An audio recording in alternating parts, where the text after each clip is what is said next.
Hulikam sa Marikina ang pagharang at pananapak sa isang TNVS o motorcycle taxi rider. Ang dalawang lalaking sangkot sa insidente, mga lasing daw.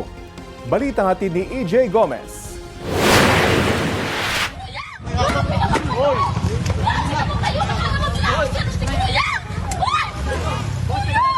Kuha ang video na yan sa kahabaan ng Farmers One sa Barangay Concepcion 1, Marikina City, mag-aalas 11 ng gabi nitong Sabado. Isang motorcycle taxi rider ang pinagtulungan ng dalawang lalaki. Sinugod ng lalaking nakaitim na sando at lalaking naka-orange na t-shirt na may suot na helmet ang rider.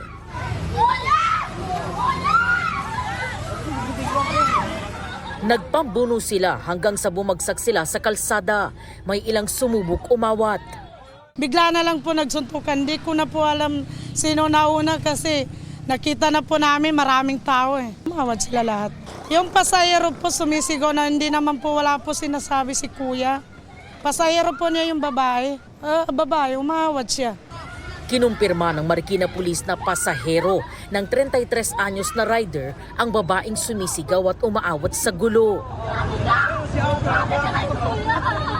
Base sa investigasyon, bigla na lang daw hinarang sa kalsada ng dalawang lalaking sakay ng motorsiklo ang rider na naghahatid ng kanyang pasahero. Nabanggit ng suspect na aray mo. So yun po, nung napahinto sila sa gitna ng kalsada, tapos biglang nagsisigaw na daw po yung ating suspect ng mga salitang hindi maganda dito sa ating victim, na nagresulta ito sa konting pagtatalo na hanggang sa nauwi na nga po sa suntukan.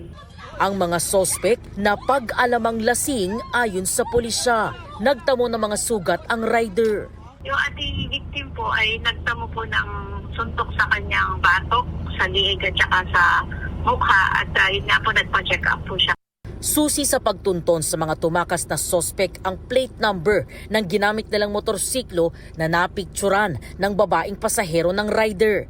Naaresto ang nanakit na 36 anyos na suspect sa Barangay Malanday. Wala pang pahayag sa media ang suspect na nakadetain sa Marikina Police Custodial Facility. Sasampahan siya ng reklamong physical injury and malicious mischief. EJ Gomez, nagbabalita para sa GMA News. Kaugnay sa ibinalita naming TNVS rider na pinagtulungan ng dalawang lalaki sa Marikina, naglabas na ng show on cause order ang Land Transportation Office sa mga sangkot. Ayon kay LTO Chief Marcos Lacanilao, bibigyan sila ng due process para makapagpaliwanag. Suspendido rin muna ang driver's license ng mga sangkot hanggat hindi dumarating ang araw ng pagdinig. Kung sakali, posibleng maging parusa ng mga motorista ang ma-revoke o mas matagal na pagkakasuspinde ng kanilang lisensya.